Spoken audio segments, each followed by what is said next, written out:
ನಮಸ್ತೆ ಎಲ್ರಿಗೂ ಸುಕ್ಷಿ ಶೆಟ್ಟಿ ವ್ಲಾಗ್ಗೆ ಸ್ವಾಗತ. ಹೇಗಿದ್ದೀರಾ ಎಲ್ಲ? ಖುಷಿಯಾಗಿರಿ, ಸ್ಮೈಲ್ ಮಾಡ್ತಾ ಇರಿ, ಹೆಲ್ದಿ ಆಗಿರಿ. ಸೊ ಇವತ್ತು ನಾನು ಒಂದು ಮಾವಿನಕಾಯಿ ಮತ್ತು ತೆಂಗಿನಕಾಯಿ ಯೂಸ್ ಮಾಡಿಕೊಂಡು ಒಂದು ಸ್ವೀಟ್ ಮಾಡ್ತಾ ಇದ್ದೇನೆ. ಈಗ ಅರ್ಧ ತೆಂಗಿನಕಾಯಿಯನ್ನು ನಾನಿಲ್ಲಿ ತೆಗೆದುಕೊಂಡಿದ್ದೇನೆ. ಅರ್ಧ ತೆಂಗಿನಕಾಯಿಯನ್ನು ಒಂದು ಜಾರಿಗೆ ಹಾಕ್ಕೊಂಡು ನೀರು ಹಾಕದೆ ಅದನ್ನು ಗ್ರೈಂಡ್ ಮಾಡಬೇಕು. ಚೂರು ಕೂಡ ಅದಕ್ಕೆ ನೀರನ್ನು ಸೇರಿಸಬಾರ್ದು. ಆದರೂ ಕೂಡ ಸ್ವಲ್ಪ ಅದು ಗ್ರೈಂಡ್ ಮಾಡುವಾಗ ಸ್ವಲ್ಪ ನೀರಾಗಿ ಇರುತ್ತೆ. ಅದನ್ನು ಮತ್ತೆ ನಾವು ಬಿಸಿ ಮಾಡಬೇಕಾಗುತ್ತೆ. ಇವಾಗ ಒಂದು ಮಾವಿನಕಾಯಿ, ಅರ್ಧ ತೆಂಗಿನಕಾಯಿಗೆ ಒಂದು ಮಾವಿನಕಾಯಿ, ಸ್ವಲ್ಪ ದೊಡ್ಡ ಸೈಜ್ ಅಂತಲ್ಲ, ಸಾಧಾರಣ ಸೈಜ್ ಇದ್ದು ತಗೊಂಡು ಅದನ್ನು ಕೂಡ ನಾವು ಗ್ರೈಂಡ್ ಮಾಡಬೇಕಾಗುತ್ತೆ, ಜ್ಯೂಸ್ ಥರ ಮಾಡಬೇಕು. ಈಗ ನಾನು ಒಂದು ಅರ್ಧ ಸ್ಪೂನಷ್ಟು ಏಲಕ್ಕಿಯನ್ನು ಹಾಕ್ತಾ ಇದ್ದೇನೆ, ಪರಿಮಳಕ್ಕೋಸ್ಕರ, ಫ್ಲೇವರ್ ಒಳ್ಳೆಯದಾಗಿರಲಿ ಪರಿಮಳ ಅಂತ. ಇವಾಗ ಒಂದು ಪಾತ್ರೆಯಲ್ಲಿ ಗ್ರೈಂಡ್ ಮಾಡಿದಂತಹ ತೆಂಗಿನಕಾಯಿಯನ್ನು ಈ ಥರ ಹುರಿಬೇಕು. ಅದರ ನೀರಿನ ಏನು ಪಸೆ ಇರ್ತದಲ್ಲ, ನೀರಿನದ್ದು, ಅದನ್ನು ತೆಗಿಬೇಕು. ಒಂದು ಸ್ಪೂನ್ನಷ್ಟು ತೆಂಗಿನಕಾಯಿ ತುರಿಯನ್ನು ಬೇರೆ ಇಡಬೇಕು. ನಾನು ಇದು ಯಾಕೆ ಇಡ್ತಿದ್ದೀನಿ ಅಂತ ಲಾಸ್ಟಿಗೆ ನಾನು ಸ್ವೀಟ್ ಎಲ್ಲ ಆದಮೇಲೆ ಹೇಳ್ತೇನೆ. ಇದನ್ನು ಬೇರೆಯೇ ಇಟ್ಕೋಬೇಕು. ಈಗ ನಾವು ರೆಡಿ ಮಾಡಿ ಇಟ್ಟಂತಹ 1 ಕಪ್ ಇದು ಜ್ಯೂಸ್ ಇದೆ ಅಲ್ವಾ, ಮ್ಯಾಂಗೋದ್ದು, ಅದನ್ನು ಇದಕ್ಕೆ ಹಾಕಿ ಮಿಕ್ಸ್ ಮಾಡಬೇಕು. ತೆಂಗಿನಕಾಯಿ ತುರಿಗೆ ಹಾಕಿ ಮಿಕ್ಸ್ ಮಾಡಬೇಕು ಚೆನ್ನಾಗಿ. ಮಿಕ್ಸ್ ಮಾಡಿದ ನಂತರ ಇದು ಚೆನ್ನಾಗಿ ಮಿಕ್ಸ್ ಆದಮೇಲೆ ಇದಕ್ಕೆ ಒಂದು ಸಕ್ಕರೆ, ಒಂದು 4 ಸ್ಪೂನಷ್ಟು ನಾನಿಲ್ಲಿ ಸಕ್ಕರೆಯನ್ನು ಪುಡಿ ಮಾಡಿ ಇಟ್ಕೊಂಡಿದ್ದೇನೆ.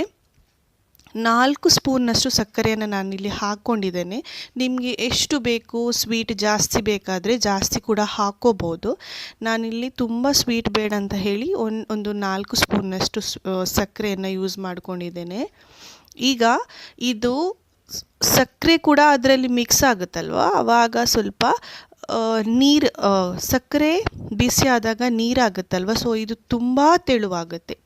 ಈ ಮ್ಯಾಂಗೋ ಪೇಸ್ಟ್ ಏನಿದೆ ಅದು ತುಂಬ ತೆಳುವಾಗುತ್ತೆ. ಅದಕ್ಕೋಸ್ಕರ ಒಂದು 1/4 ಗಂಟೆ ನಾವು ಅದನ್ನು ಮಿಕ್ಸ್ ಮಾಡಬೇಕು. ಆಮೇಲೆ ಒಂದು 2 ಸ್ಪೂನ್ನಷ್ಟು ಗೀಯನ್ನು ಹಾಕ್ಕೊಳ್ಳಿ. ಇದು ಕೂಡ ಪರಿಮಳಕ್ಕೋಸ್ಕರ, ಮತ್ತು ಅಂಟು ಬರಬಾರ್ದಂತ ಹೇಳಿ. ಇದು ಚೆನ್ನಾಗಿ, ಇದು ನೀವು ವಿಡಿಯೋದಲ್ಲಿ ಈಗ ನೋಡ್ತಾ ಇರುವಾಗ ನಿಮಗೆ ತುಂಬ ಅಂಟಿನ ಥರ ಕಾಣಿಸುತ್ತೆ, ಇದು ಅಂಟಾಗಲ್ಲ. ಇನ್ನು ಇದು ರೆಡಿ ಆಗಿದೆ. ಈಗ ಇದನ್ನು ನಾವು ಉಂಡೆ ಥರ ಮಾಡಬೇಕಾದ್ರೆ ಇದನ್ನು ಸ್ವಲ್ಪ ಬಿಸಿ ಆರಲಿಕ್ಕೆ ಇಡಬೇಕಾಗುತ್ತೆ. ಬಿಸಿ ಆರಿದ ನಂತರ ಅದನ್ನು ಉಂಡೆ ಥರ ಅಥವಾ ನೀವು ಬರ್ಫಿ ಥರ ಕಟ್ ಮಾಡ್ಬೋದು, ಪಾತ್ರೆಗೆ ಏನಾದರೂ ಹಾಕಿ. ಸೊ ನಾನಿಲ್ಲಿ ಉಂಡೆ ಥರ ಮಾಡ್ತಾ ಇದ್ದೇನೆ. ಉಂಡೆ ಥರ ಮಾಡಬೇಕಾದ್ರೆ ಇದನ್ನು ಚೆನ್ನಾಗಿ ಇದು ಬಿಸಿ ಆರಬೇಕು. ಈ ಥರ ಅಂಟಂಟಿನಾಗೆ ಕಾಣಿಸುತ್ತೆ. ಈಗ ಬಿಸಿ ಆರಿದೆ. ನಾನು ಸ್ವಲ್ಪ ಕೈಗೆ ಗೀಯನ್ನು ಸ್ವಲ್ಪ ಹಾಕ್ಕೊಂಡು ಇದನ್ನು ಲಡ್ಡು ಥರ ಮಾಡ್ತಾ ಇದ್ದೇನೆ.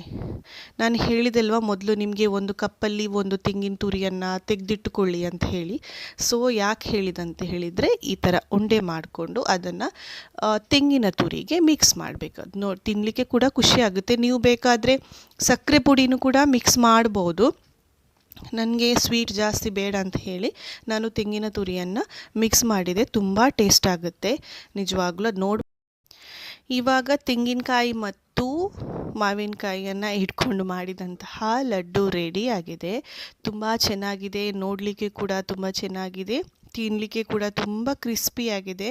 ಸೊ ನಾನು ಯಾವುದೇ ಮನೇಲಿ ಸ್ವೀಟ್ ಮಾಡಿದರೂ ಕೂಡ ದೇವರ ಸ್ಟ್ಯಾಂಡಲ್ಲಿ ಒಂದು ಇಟ್ಟು ಆಮೇಲೆ ಒಂದು ತಿನ್ನುವ ಅಭ್ಯಾಸ ಇದೆ ನನಗೆ. ಸೊ ನಾನು ಅದಕ್ಕೆ ದೇವರಿಗೆ ಇದನ್ನು ಮೊದಲು ಇಡ್ತಾ ಇದ್ದೇನೆ. ಆಮೇಲೆ ನನ್ನ ಮಗನಿಗೆ ನಾನು ಹೇಳಿದ್ದೆ, ನಾನು ಮೆಣಸಿನ್ಕಾಯಿ ಪುಡಿ ಹಾಕಿ ಒಂದು ಖಾರ ಮಾಡ್ತಿದ್ದೇನೆ ಅಂತ ಹೇಳಿ. ಇವಾಗ ಸ್ವೀಟ್ ಮಾಡಿದಂತ ಹೇಳಿ ತುಂಬ ಖುಷಿ ಆಯಿತು ಅವನಿಗೆ. ಸೊ ನೀವು ಕೂಡ ಮನೇಲಿ ಟ್ರೈ ಮಾಡಿ, ತುಂಬ ಕ್ರಿಸ್ಪಿಯಾಗಿರುತ್ತೆ. ಅದು ನೋಡುವಾಗ ವಿಡಿಯೋದಲ್ಲಿ ಅಂಟು ಥರ ಕಾಣಿಸ್ತು, ನಿಮಗೆ ತುಂಬ ಚೆನ್ನಾಗಿದೆ. ಹೀಗೆ ನನ್ನ ವಿಡಿಯೋಗಳನ್ನು ನೋಡ್ತಾ ಇರಿ. ದಯವಿಟ್ಟು ನನ್ನ ಎಲ್ಲ ವಿಡಿಯೋಗಳನ್ನು ಶೇರ್ ಮಾಡಿ. ಸೊ ನನ್ನ ಚಾನಲ್ಗೆ ಸಬ್ಸ್ಕ್ರೈಬ್ ಆಗಿ, ಎಲ್ಲ ವಿಡಿಯೋಸ್ಗಳಿಗೆ ಲೈಕ್ ಕೊಟ್ಟು ಶೇರ್ ಮಾಡಿ. So thank you.